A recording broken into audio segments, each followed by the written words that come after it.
You are listening to ABC across the northwest and Eyre Peninsula. It's currently 17 minutes after 7. Good morning.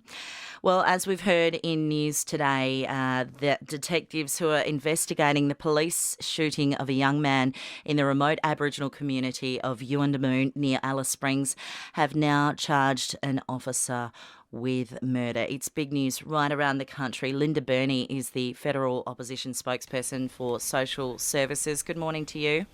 Good morning, Emma. How do you feel upon hearing this news this morning? Well, it's extraordinary news. The first thing to say, of course, is that enormous sympathy and respect and regard to the family of this young man and to the broader community at Yuendamu. I note the family are asking for a calm and respectful rally in Alice Springs at 10 o'clock today.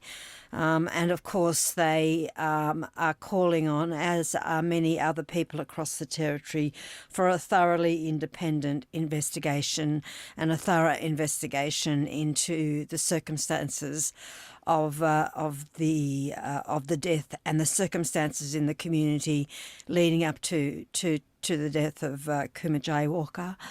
I think the other thing to say, Emma, is that the frustration and what this particular death represents is an enormous amount of frustration that has been building up across the Northern Territory.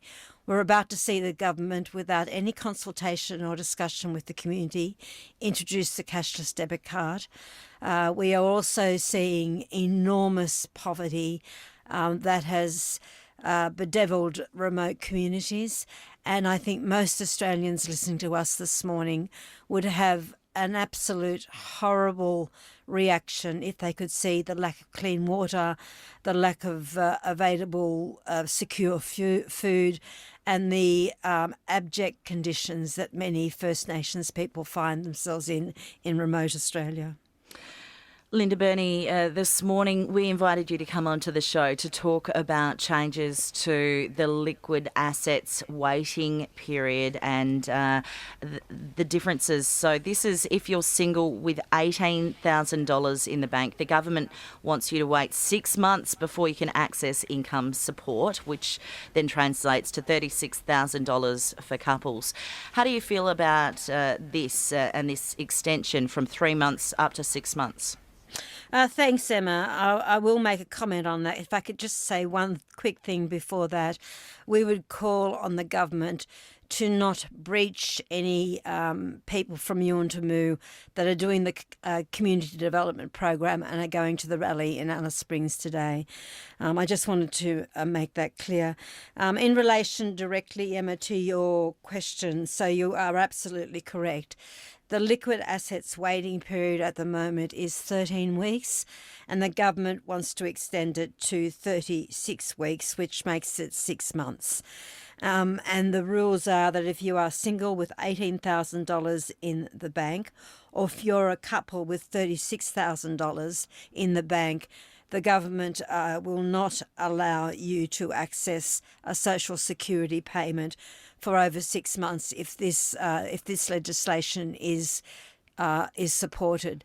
Now, the reason that I have, and the Labor Party has enormous problems with this, is that quite often these amounts of money are a result of redundancy payments in an industry that has finished or moved, and this is particularly an issue in South Australia. And $36,000 for a couple is the only buffer that they've got after working for 20 or 13 years. You're 45, 55, it's going to be difficult to get another job, and this is just simply a cash grab by the government. Do you think that exceptions should be made for those who have received redundancy packages? I think the government should not change the rules. I mean, there is no logical reason why the government would go from 13 weeks to 36 weeks before being able to access a social security payment, most probably Newstart, recognising that the economy and the availability of jobs is at a dreadfully low level, and it's going to be almost impossible for someone with the skill base and the age of many of the people that we're talking about in terms of easily being able to access another job. And we also know that in the area that you're broadcasting to, there are many people who are already on Newstart. For example, in Port Pirie alone, there are 1,173 people.